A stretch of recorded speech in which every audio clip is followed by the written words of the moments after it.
Hey guys, Travis here on day 2 of I Am Cologne 2013, joined by Doublelift of CLG off of, unfortunate loss to Fnatic. Doublelift, everybody thinks that all our interviews are fluff, so I'm just going to go freaking hardcore on this first question. Everyone's going to be talking about how you trash talk Rekkles and said that his bot lane was going to be a stomp and all this kind of thing. You guys not only lost, of course, but there were several moments in several of the games where you were dramatically behind him. What do you have to say for yourself now?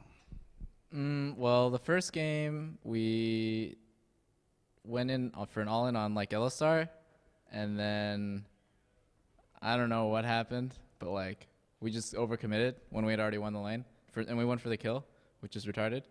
And then the second game, they 2v1'd. Then the third game, we 2v1'd. I don't really remember any time. Like, he outplayed me. The one thing memorable moment was when he outplayed me in Afro bottom lane. That was good. He played well.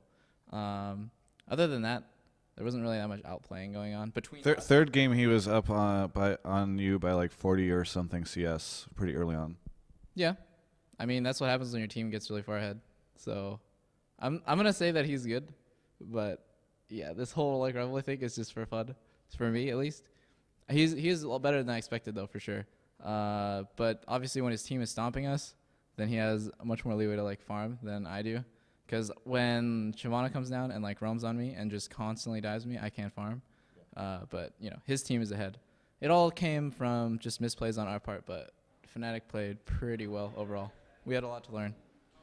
Do you still think that he's overhyped? That was a statement that you made previously. I didn't.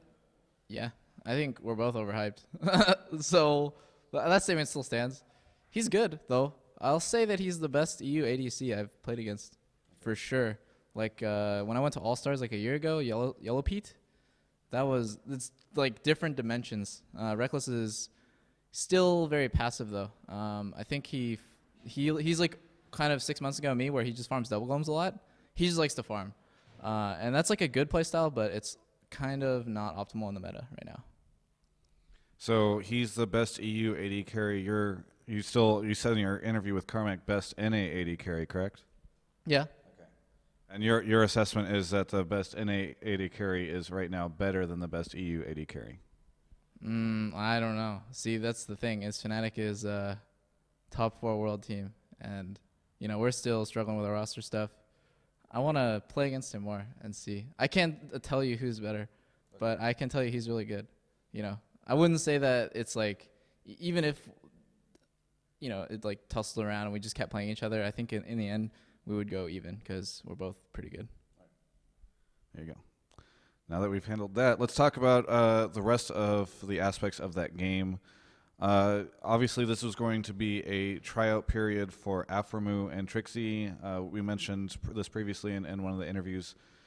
So, you know, this was now you have played these 2 matches. Obviously, got to Fnatic. Fnatic able to bring it to the 3rd game, not able to finish. So, what do you think of both these players right now?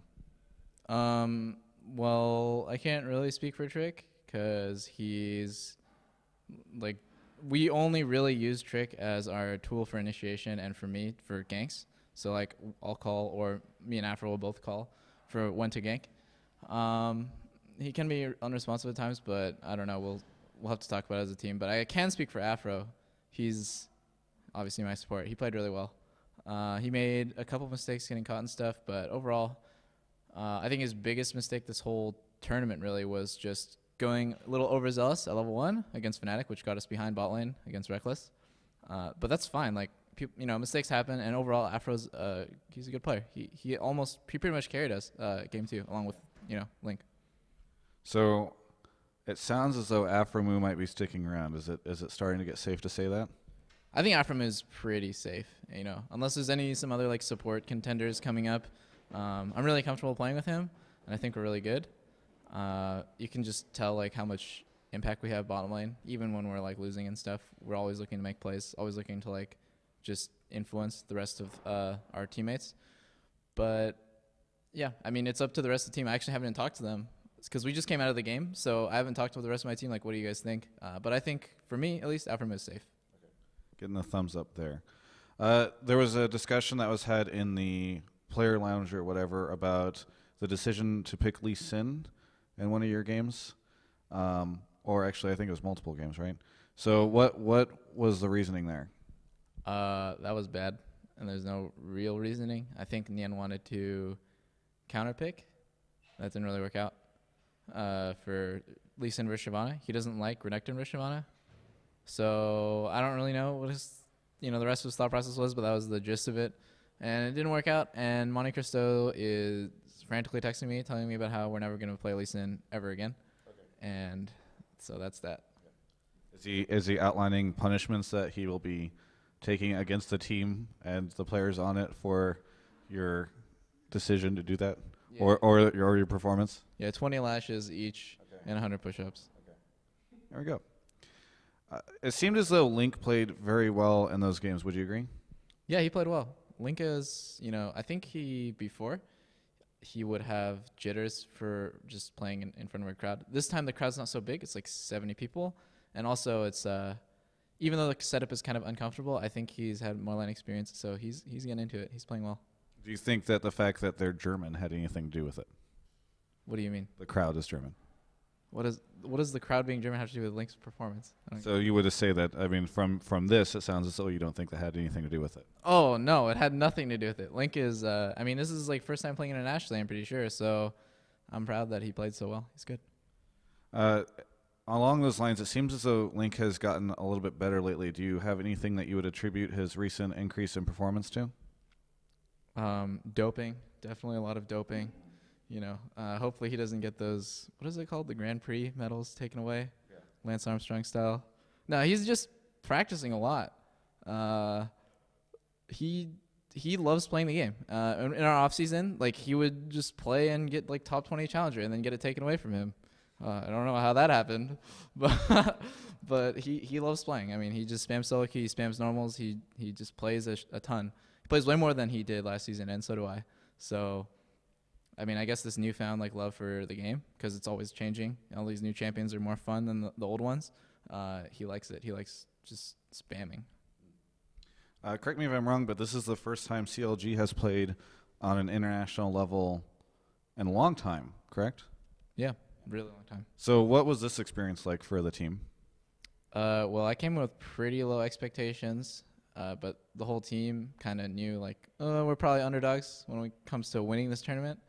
But we'll just play our best, The whole team we wanted to use this as a testing ground and also just see what the old players like me, Link, and Nian are capable of. We don't play internationally very much, and I don't get nerves.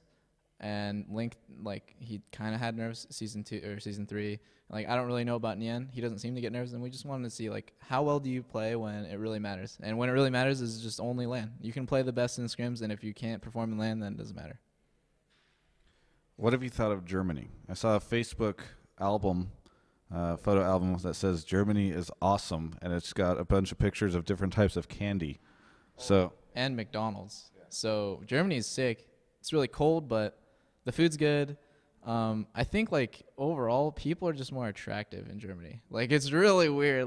You go to America and everyone's kind of whatever. Actually, I don't want to insult America, but let's just say that Germans and just Europeans are way better looking overall. And it just immediately strikes you the average over here is so much higher, the standard of beauty.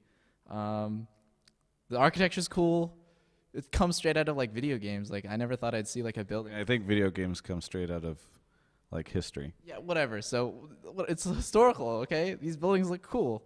And the fashion's cool. The food is nice. What do you like about the fashion? Because it's so cold, everyone's wearing all these scarves and stuff, and it looks cool. I don't know. I like the peacoats. It doesn't look good on you, but peacoats, scarves, boots. The guys look really manly, and the girls look very fluffy. Fluffy. Yeah, fluffy. Is that does the female fluffiness have something to do with the fact that you consider them more attractive over here? No, dude. They're everything is better, including their fluffiness. So the fluffiness levels of attractiveness in Europe seem to be better than the fluffiness levels of attractiveness in America? Oh, yeah. Big time. So this conversation is interesting to me just because some of the more personal conversations that we've had behind the scenes and off the camera. And I mean, I don't know if it was off the record or whatever, so we'll just sort of go with it as if it was on. It was never strictly, decided. Yeah, Like off the camera. Yeah. Okay, I got you. So it seems, from what I understand, and unfortunately, like, this news will probably break several hearts, and it was just like it broke the light on the camera just now. But yeah, video producers like, oh yeah, I'm recording something. Just realized. It's like listening to hip hop right now, like 50 Cent. What? Anyway, again, breaking the hearts of many, but it seemed as though you were more preferential to, an attractiveness. Oriental, I would say. I don't know if you can say that. Oh, really? Is that insulting? You could just say Asian. Really? Is Oriental really insulting? I would. It's archaic. It's a little. Dang. Yeah. I didn't know that. Have you been using that a lot? I've never really heard you use that before. I've only heard it used for food. I would assume it could be used for, females. So anyway, from my understanding, previously, you were more interested in Asian women, just from like an attractiveness thing. Everybody has their own. I don't. All right, know. Travis, I'll just lay it out right now because you're making me. I'm only interested in Asian women. I don't know why. It's something wrong with me. You just dropped at least a couple thousand Twitter followers. Yeah, exactly. They're all gone, dude. Yeah. Back to Snoopy, I guess. Only, like, for the most part, obviously, like some white girls are attractive, and I can tell, like, here's the thing, like, I can tell that other races of girls are cute. Like, on the scale of 10, like, I'm pretty fair, whatever, they're hot. Are you? Because some of the conversations. Whatever. Kelby's face, like, the three of us have had some conversations. White girls. What's really, look at it, Kelby. He looks so thug, dude. Thug life. 50 Cent. Is that the European fashion thing? Yeah, he's getting in there. Kelby's actually German too. Oh, really? A quarter German, I think. Dang, he's a beast. But yeah, I only like Asians. It's probably something to do with like my upbringing or something. Like my parents, if I ever told me if I ever brought home a girl who wasn't Chinese, they'd kill me or like disown me. And it's something. It's some gene in my head that just makes it. I don't know if genes are really. They're in my head, dude. Trust me. I found one time, just in there. But yeah, shut up, dude. Stop making fun of me and judging me. It's less competition for you. I mean, I don't know if you would be competition for me. I mean, Doublelift, Yeah, I know, I am pretty much out of your league. That's true. Again, so that we arrive at this because you mentioned that you feel like German and European women are more attractive, though I feel like the demographics involved here less Asian. So yeah. So like I said, I can judge when girls are more attractive and like people are more attractive. I'm not that racist, so I can tell that they're better. No, I'm not that racist. I'm still not attracted to them. Like, let's say like there was just a continent full of white girls who were all 9s. Every single one was a 9. Like I could tell that they're 9s, but like I wouldn't be attracted to them. I would just be able to tell that they're better looking. Nian just frowned a little bit whenever you said that. Yeah, I know. Nian's into that white fever. Do you have any shout-outs, plugs, anything you'd like to say at the end of this interview? Yeah, so shout out to our sponsors, Razer, Azubu, iBuyPower, NZXT. Oh, God, I hiccup there. Brain fart. It's a gene in your head. Yeah, shut up, dude. It's in there, I swear. Yeah, and our fans, I always want to get people pumped up for CLG matches, so I'm just going to keep talking shit. And it's just fun, dude. I like playing. I like playing against good players. Yeah. And, I hope people have fun watching us play. Even when we lose, I think we never really got stomped. Or we won't be getting stomped anymore. It'll always be pretty close series, in my opinion. And yeah, that's pretty much it. Just my fans. That's all. That's like everything to me. Thanks, guys, for watching. You can check out the rest of our coverage of I Am Cologne at ongamers.com.